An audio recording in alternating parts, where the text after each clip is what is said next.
Professor doctor Mohammad Yunus যখন জাতিসংঘের ৭৯তম সাধারণ অধিবেশনে ভাষণ দিতে নিউ ইয়র্কে অবস্থান করছেন, তখন বাংলাদেশে এই অন্তর্বর্তী সরকার নিয়ে বেশ কিছু কন্টেন্ট ক্রিয়েটাররা বেশ কিছু কন্টেন্ট তৈরি করছেন এবং প্রচার করবার চেষ্টা করছেন যে বাংলাদেশের বর্তমান অবস্থা খুব একটা ভালো নয়। বন্ধুরা, আমরা জানি বাংলাদেশের বর্তমান অবস্থা খুব একটা ভালো নয় ইন দ্যাট সেন্স যে দেখুন, ইলেকট্রিসিটি নিয়ে যে প্রবলেমটা শুরু হয়েছে, চারিদিক থেকেই শুনতে পাচ্ছি যে বাংলাদেশে কারেন্ট যে শব্দটা, মানে বিদ্যুৎ নাই বললেই চলে। কোথাও কোথাও ২-৩ ঘন্টা থাকে, কোথাও কোথাও ৩-৪ ঘন্টা থাকে। বিদ্যুৎ দিয়ে বাংলাদেশের মানুষ বেশ একটা ফাঁপড়ে পড়েছে। দ্বিতীয়ত, জিনিসপত্রের দাম আপনারা সবাই জানেন, আমরা এখান থেকেও খবর পাই জিনিসপত্রের মূল্য এখন পর্যন্ত সরকারের কন্ট্রোলে আসা নেই। যদিও সরকার দাম বেঁধে দিয়েছে, কিন্তু কোনো ব্যবসায়ীরাই এই সমস্ত কথা শুনছে না। তৃতীয়ত, সমন্বয়কারীরা যে সমস্ত কাজ কারবার করছে, এই যে ধরুন মব কিলিংটা বন্ধ করতে পারছে না, বিভিন্ন জায়গায় আমি সমন্বয়কারী, ও সমন্বয়কারী, সমন্বয়কারীদের ঝগড়া বিবাদ, এগুলো নিয়ে যে একটা বিশৃঙ্খলার সৃষ্টি হয়েছে, এগুলো সাধারণ মানুষ খুব ভালোভাবে নিচ্ছে না।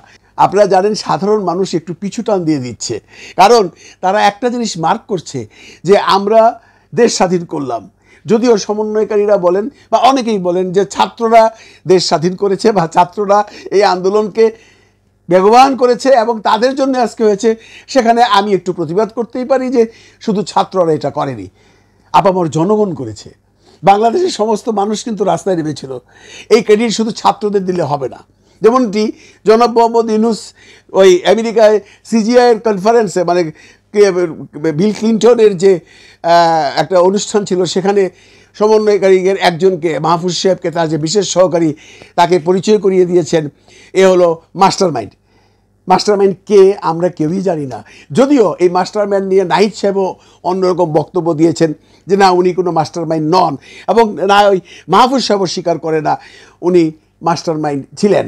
কিন্তু যখন রাষ্ট্রপ্রধান বা সরকার প্রধান যখন বলেন যে উনি আমাদের মাস্টারমাইন্ড ছিলেন, তখন বিশ্ববাসী কিন্তু তার কথাই বিশ্বাস করবে। আসলেও কি মাস্টারমাইন্ড উনি? আপনাদের কি মনে হয় এই আন্দোলনটা শুধুমাত্র এই নাহিদ, সার্জিস আর এই মাহফুজ, হাসনাত এদের দ্বারা হয়েছে? না, সমস্ত বাঙালি রাস্তায় নেমেছিল, বাংলাদেশের আপামর জনগণ রাস্তায় নেমেছিল। সেটা রিক্সাওয়ালা হোক, সেটা ছোট একটা বাচ্চা হোক, একজন দিনমজুর হোক, নিজের অধিকার প্রতিষ্ঠা করার জন্য অন্যায় অত্যাচারের বিরুদ্ধে নেমে গিয়েছিল বাংলাদেশের 18 কোটি মানুষ। এখানে আপনি কাউকে ক্রেডিট দিলে হবে না, কারো একাগ্র ক্রেডিট এর হয়নি। কেউ যদি বলে আমরা করেছি দেশ স্বাধীন বা আমরা করেছি নতুন সরকার গঠন, তাহলে ঠিক নয়। এগুলো নিয়ে মানুষের মধ্যে একটা হতাশা এসছে।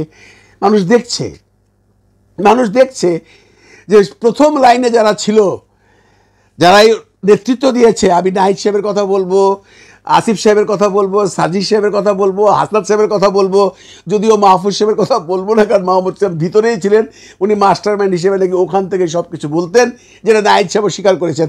আমরা তাকে জানতাম না, আমরা এই চারজনকেই সবসময় দেখেছি। কিন্তু আত্মাহুতি দিয়েছে তো সাধারণ মানুষ, আত্মাহুতি দিয়েছে সেই সাইদ, আত্মাহুতি দিয়েছে পানি লাগবে পানি, কই তাদের নাম তো আপনারা খুব একটা বলেন না। যদিও প্রফেসর মোহাম্মদ ইউনূস বলেছে, নিউ ইয়র্কের সেই সিজিআইয়ের সম্মেলনে বলেছে, এবং উনি ডিসক্রাইব করেছেন কীভাবে সাইদ তার প্রাণটা দিল। ওদের নামটা তো আমাদের রাখতে হবে। আজকে সাইদের পাশাপাশি যারা মৃত্যুবরণ করেছেন, তাদের পাশাপাশি আরও অনেক অনেক অনেক অসহায় ছাত্র, সাধারণ মানুষ, দিনমজুর গুলিবিদ্ধ হয়ে কাতরাচ্ছে। আপনারা তেমন কিছু করতে পারছেন না। গত পরশুদিন দেখলাম বা গতকালকে দেখলাম একজন মৃত্যুবরণ করেছে, প্রপার ট্রিটমেন্ট দিতে পারছেন না। আপনারা কিন্তু বলেছিলেন, আমি আপনাদেরকে বলছি, এই নাহিদ সাহেব, সাজিদ সাহেব, আপনাদেরকে বলছি, আপনারা তো ভালোই আছেন, ওদের ট্রিটমেন্ট দিচ্ছেন ঠিকমতো, ওদের দেখছেন ঠিকমতো। এটা নিয়ে আমি একটা ব্লগ বানিয়েছিলাম, যদিও খুব একটা সাড়া পাইনি, কিন্তু আপনাদের মনে রাখতে হবে, এরাই হলো আসল মুক্তিযোদ্ধা, এরাই আমাদের দেশ স্বাধীন করেছে, আপনারা নন। আপনারা সামনে ছিলেন, একদিন ডিবি হারনের কাছে আটকা ছিলেন, 24 ঘন্টা 48 ঘন্টা মার খেয়েছেন, কিন্তু ওরা তো জীবন দিয়ে দিয়েছে। এখনো পা কেটে পড়ে আছে, এখনো চোখে গুলিবিদ্ধ নিয়ে বসে আছে, এখনো স্প্রিন্টার বুকে নিয়ে কাতরাচ্ছে। কি করেছেন আপনারা তাদের জন্য? কিছু একটা করুন, কিছু একটা করুন।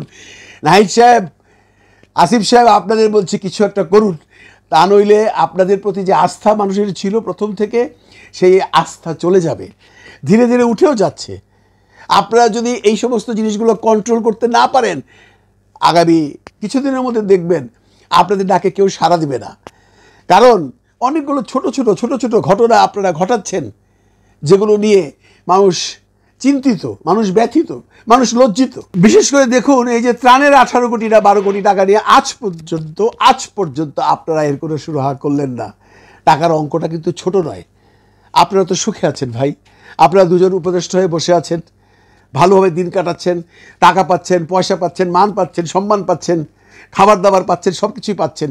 সার্জিস হাসনাতরাও সমন্বয়ক হিসাবে, প্রধান সমন্বয়ক হিসাবে ডিস্ট্রিক্টে ঘুরে বেড়াচ্ছেন। হয়তোবা কি ইনকাম করছেন জানি না, কিন্তু তাদের তো মূল কাজ ছিল এই যে মানুষগুলো হসপিটালে পড়ে আছে, কাতরাচ্ছে, তাদের কাছে যাওয়া। কতটুকু যেতে পেরেছেন? আপনারা নিজেদের কাছে নিজেরা প্রশ্ন করুন। তাদের টাকাগুলো দিয়ে কি করেছেন অদ্যাবধি কেউ জানালেন না, অদ্যাবধি কেউ বললেন না যে এই টাকাগুলো আমরা এই কাজে লাগিয়েছি, এখন পর্যন্ত লাগি টাকাগুলো ব্যাংকেই আছে। এভাবে চলবে? এমনটি যদি আপনারা চালিয়ে যান, মানুষ আপনাদের প্রতি আস্থা রাখবেন না। আপনারা পড়ে আছেন কে মাস্টার মাইন্ড না। এই যে সিজিআই এর সম্মেলনে একটি ছেলে উঠে গেল, তাজিন মাহফুজ সাহেব বলছেন ও আমাদের কেউই না, আওয়ামী লীগের ছেলে। ওখানে গেল কি করে? ওর সাথে তাজুল ইসলামের ছবি আছে বলে সে আওয়ামী লীগের হয়ে গেল? আর যে আওয়ামী লীগের হয়ে থাকে সে গেল কি করে? সে তো যে কোনো মানুষ তো সেখানে ঢুকতে পারে না। আপনি হয়তো জানেন না, মাহফুজ সাহেব উনি ক্লিন্টনের যে প্রতিষ্ঠান, তার একটা অঙ্গ প্রতিষ্ঠান তার আছে, সেটার সিইও, সেই দাওয়াতেই উনি গিয়েছেন, আপনাদের সাথে সে যায়নি। এগুলো খোঁজ খবর নেই, স্ট্যাটাস দিয়ে লাভ নেই, মানুষকে স্ট্যাটাস দিয়ে বুঝিয়ে লাভ নেই। কর্ম দেখান আপনারা। আপনি মাহফুজ সাহেব মাস্টার মাইন্ড ছিলেন, আপনি একটা কাজ করছেন, প্রধান উপদেষ্টার পাশে আছেন, তার বিশেষ সহকারী হিসেবে আছেন, আই ডু রেসপেক্ট। আপনি হয়তো এত সময় পাবেন না। আমাদের নাহিদ সাহেব মন্ত্রিত্ব নিয়ে বসে আছেন, মন্ত্রীই বলবো, উপদেষ্টা তো মন্ত্রী পদমর্যাদায়। আসিফ সাহেব মন্ত্রিত্ব নিয়ে বসে আছেন, সার্জিস সাহেব, হাসনাত সাহেব ডেপুটি মিনিস্টারের মতোই আছেন, তারা বিভিন্ন জায়গায় ঘুরে বেড়াচ্ছেন। আসল কাজ কে করছেন? এই হতাহত মানুষগুলোর কে সেবা দিচ্ছেন, কে ব্যবস্থা নিচ্ছেন? এখন পর্যন্ত তো লিস্টটাই করতে পারলেন না আপনারা যে কতজন আহত আছে, কতজনের চক্ষু গেছে, কতজনের পা গেছে, কতজনের জীবন গেছে। পারেননি? কি করছেন আপনারা? যদি এগুলো কাজ নিয়ে আপনারা ব্যতিব্যস্ত না হয়ে অন্য কাজ নিয়ে ব্যতিব্যস্ত হন, তাহলে বাংলার মানুষ প্রথম দিকে সেই জুলাই মাসে যে আপনাদেরকে অনুপ্রেরণা দিয়েছিল, আপনাদের সাথে হাত মিলিয়েছিল, আপনাদের ডাকে সাড়া দিয়েছিল, আর দিবে না। অলরেডি এই 2 মাসে আপনি ডেকে দেখুন কত % মানুষ আসে। সবার মধ্যে একটা ক্ষোভ আছে যে আপনারা কিছু মানুষ সরকারি সুবিধা গ্রহণ করছেন। সমন্বয় তো শুধু আপনারা 4 জনই নন, আরও অনেক সমন্বয় আছে, তারাও সেরকমভাবে সেই মর্যাদাটা পাচ্ছে না। আর এটাই স্বাভাবিক নিয়ম। আমি যদি একটা কষ্ট করে একটা ফসল উপার্জন করি, সেটা যদি ভোগ করতে না পারি, অন্য কেউ ভোগ করলে আমি জেলাস হবই। এগুলো ধীরে ধীরে বাড়ছে, এগুলো ধীরে ধীরে বাড়তে এমন পর্যায়ে চলে যাচ্ছে যে আপনাদের প্রতি আস্থা রাখাটা মানুষের এখন নাই, একদম নাই, আরও থাকবে না। সুতরাং আপনারা সরকারি প্রতিষ্ঠানে আছেন বা সরকারের ছত্রছায়ায় যারা আছেন, তারা জনগণের জন্য কাজ করেন। এই সংস্কার বলে সময় অতিবাহিত করে কোনো লাভ নেই। আর যতই সংস্কার করেন, একটা কথা আমি আজকে বলে দিই, আমার সাথে হয়তো অনেকেই একমত হবে না, আপনারা সংস্কার করে বিধিবিধান করে গেলেন, পরবর্তী সরকার এসে সেটা কিন্তু বদলিয়েও দিতে পারে। তার চেয়ে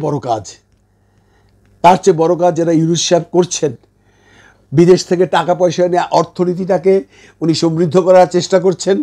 উনি ওনার নিজের পরিচিতিটাকে কাজে লাগিয়ে বাংলাদেশের ভাবমূর্তিকে উপরে তুলছেন।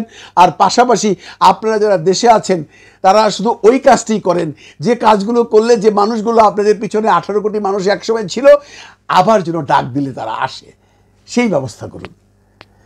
ইউনূস সাহেবের দিকে তাকিয়ে থাকলে হবে না, আপনাদেরও কাজ করতে হবে। ভালো থাকবেন সবাই, ভালো রাখবেন সবাইকে। খোদা হাফিজ।